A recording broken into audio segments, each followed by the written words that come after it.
Welcome to the first kitchen episode of season 2.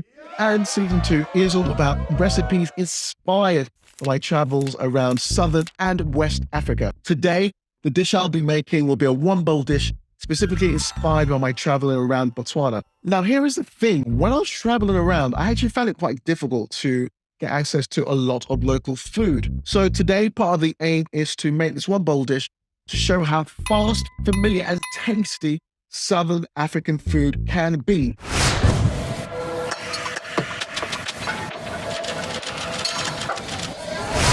So for my one-bowl dish, my protein will be based on Seswaa, which is a Setswanaa pulled beef dish. Now, this would normally be eaten with pap, which is a maize, but today I'm actually going to swap that out for two reasons. One is because I'm making a bowl dish. I want a slightly looser, lighter grain. And the second is, in this series, I am going to be trying to explore different grains I was unfamiliar with before I traveled and have discovered while traveling around Africa. So the grain I'm going to use today is millet. Now here's the thing, I have never cooked millet or tried to make Seswaa before, so this will be the very first time.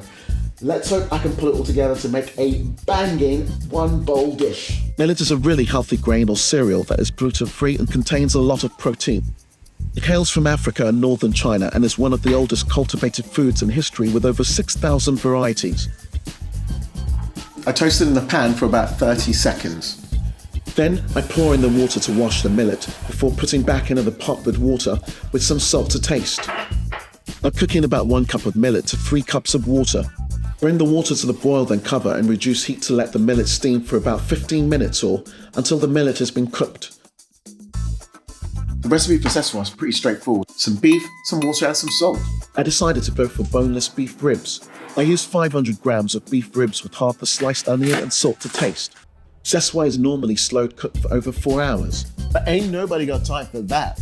So I will be using the pressure cooker to bring the cooking time down to just under an hour. I added some oil and sliced onions, added in the beef ribs, fried for a couple of minutes to brown, then added 3 cups of water, covered and let the pressure cooker do its magic. Now this is looking ready.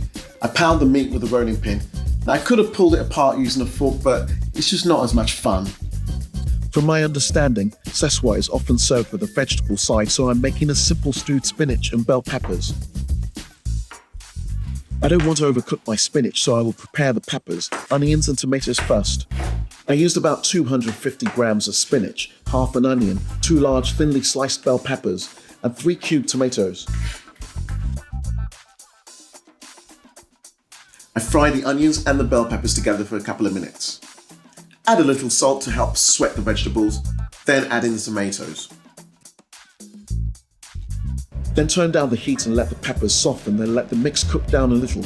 Check frequently and keep adding some water. Stop, or I use the water from the tomatoes.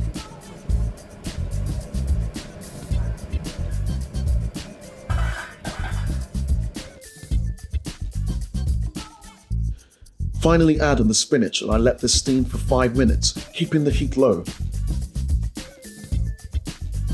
Okay, looks like we're ready to serve.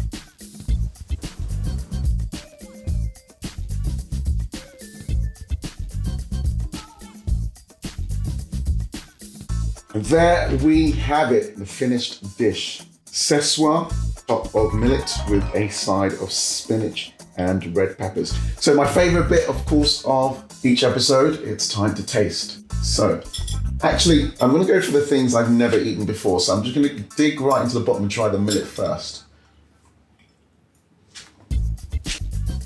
It's nice. I guess I would say it's like couscous, but a little bit nuttier.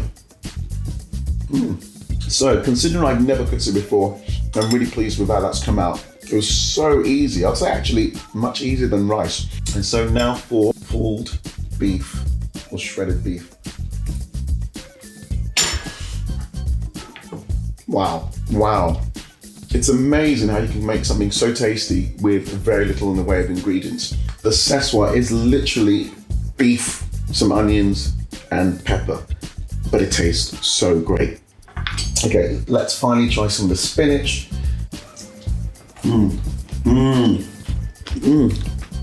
That's just a really lovely combination of flavors.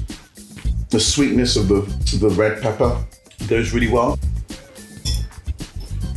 I love this dish, it's amazing.